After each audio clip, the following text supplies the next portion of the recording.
आधुनिक भौतिक विज्ञान के जन्मदाता एल्बर्ट आइंस्टाइन ने भौतिक विश्व को उसके यथार्थ स्वरूपों में ही समझने का प्रयास किया था। इस संबंध में उन्होंने कहा था कि शब्दों का भाषा को जिस रूप में लिखा या बोला जाता है, मेरी विचार पद्धति में उनकी उस रूप में कोई भूमिका नहीं है। पारंपरिक शब्दों अथवा अन्य चिन्हों के लिए दूसरे चरण में मात्र तब परिश्रम करना चाहिए जब संबंधीकरण का खेल फिर से दोहराया जा सके। एल्बर्ट आइंस्टाइन का जन्म 14 मार्च 1879 को जर्मनी के उर्क नामक छोटे से कस्बे में हुआ था। उनके पिता का नाम हरमन आइंस्टाइन और माता का नाम पॉलिन था। पॉलिन को अपने पुत्र से बहुत प्यार था और कभी वो उसको अपने से दूर नहीं करती थी। एल्बर्ट 3 वर्ष का हुआ तो उसकी माता के लिए एक समस्या खड़ी हो गई कि वो बोलता नहीं था। सामान्यतः 3 वर्ष के बालक तुतलाकर बोलना सीख जाते हैं। फिर भी माँ ने उम्मीद नहीं छोड़ी और उसे पियानो बजाना सिखाया। बचपन में एल्बर्ट शांत स्वभाव का और शर्मीला बच्चा था और उसका कोई मित्र नहीं था। वो अपने पड़ोस में रहने वाले बच्चों के साथ भी खेलना पसंद नहीं करता था। एल्बर्ट के माता पिता म्यूनिख रहने लगे थे। बच्चे म्यूनिख की सड़कों पर सेना की परेड को देखकर उनकी नकल उतारा करते थे, जबकि एल्बर्ट आइंस्टाइन एल्बर्ट सिपाहियों को देखते ही रोने लगता था।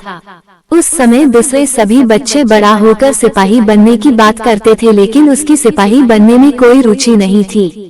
अब एल्बर्ट 5 वर्ष का हो गया था और उसके जन्मदिन पर उसके माता पिता ने मैग्नेटिक कंपास उपहार में दिया, जिसे देखकर वो बहुत प्रसन्न हुआ था। जब उस मैग्नेटिक कंपास की सुई हमेशा उत्तर दिशा की तरफ रहती तो उसके दिमाग में प्रश्न आते थे कि ऐसा कैसे और क्यों होता है। एल्बर्ट बचपन से ही पढ़ने लिखने में होशियार था, लेकिन शिक्षकों के साथ उसका तालमेल नहीं बैठता था क्योंकि वो रटंत विद्या सिखाते थे। एल्बर्ट ईसाई नहीं यहूदी था, जिसके कारण स्कूल में ईसाई लड़के उसे परेशान करते थे। इसी वजह से उसके दिमाग में अकेलेपन की भावना आ गई थी। उसका बचपन में एक ही मित्र बना था जिसका नाम मैक्स टेम्ले था, जिससे वो अपने मन की बातें करता था और तर्कसंगत प्रश्न करता रहता था। एक दिन एल्बर्ट ने मैक्स से पूछा कि ये ब्रह्मांड कैसे काम करता है। इसका उत्तर मैक्स के पास नहीं था। इस तरह बचपन से उसका भौतिकी में बहुत रुचि रही थी। एल्बर्ट के चाचा जेकब एक इंजीनियर थे, जिन्होंने एल्बर्ट के मन में गणित के प्रति रुचि दिखाई थी। उन्होंने उसे सिखाया था कि जब भी बीजगणित में कुछ अज्ञात वस्तु को ढूंढना चाहते हैं तो उसे बीजगणित में x मान लेते हैं और तब तक ढूंढते रहते हैं जब तक कि पता नहीं लगा लेते हैं। एल्बर्ट जब 15 वर्ष का हुआ तो उसके पिता के कारोबार में समस्याएं आ गई, जिसके कारण उन्हें कारोबार बंद करना पड़ा।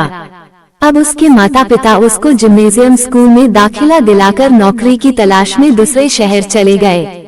अब माता पिता के जाने के बाद एल्बर्ट उदास रहने लगा और उसका पढ़ाई में ध्यान नहीं लगा, इसलिए वो भी अपने परिवार के पास इटली चला गया।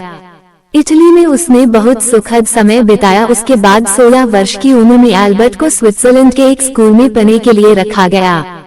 यहाँ पर उसने भौतिकी में गहरी रुचि दिखाना शुरू कर दिया और उसे योग्य अध्यापक भी मिले। यहीं पर उन्होंने सापेक्षता का सिद्धांत का पता लगाया था।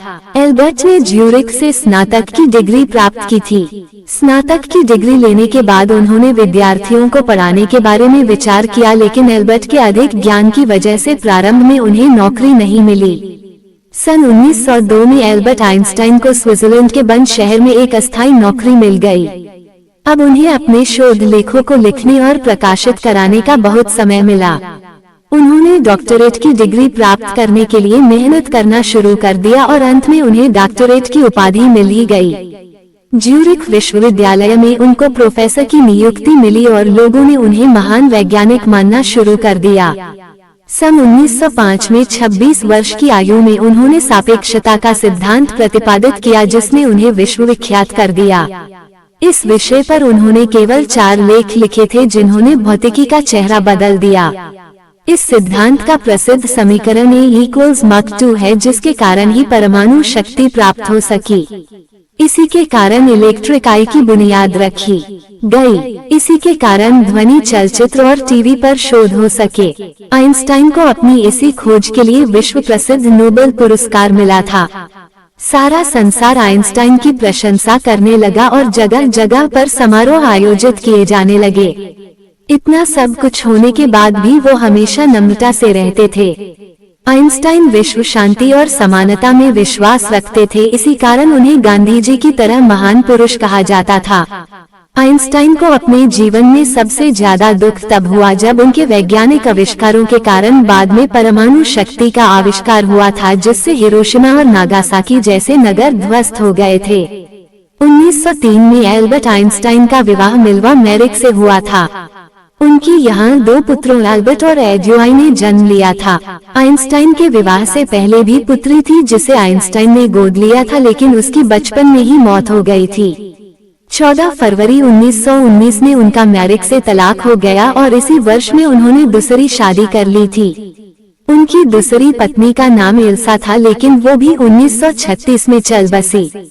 वैसे भी उनकी पारिवारिक जीवन में रुचि कम थी और अपना ज्यादातर समय अपनी वैज्ञानिक खोजों में लगाते थे। 18 अप्रैल 1955 में महान वैज्ञानिक एल्बर्ट आइंस्टाइन की अमेरिका के न्यू जर्सी शहर में मृत्यु हो गई। वो अपने जीवन एक अंत तक कार्य करते रहे और मानवता की भलाई में उन्होंने अपना जीवन समर्पित कर दिया था। इतना सब होने के बाद भी वो किसी के घनिष्ठ मित्र नहीं बन सकी, क्योंकि उनका लक्ष्य हमेशा सृष्टि को जानने का रहा था। आइंस्टाइन की प्रतिभा से प्रभावित होने के कारण मृत्यु के बाद उनके दिमाग का अध्ययन किया गया, लेकिन कुछ विशेष तथ्य हाथ नहीं आए।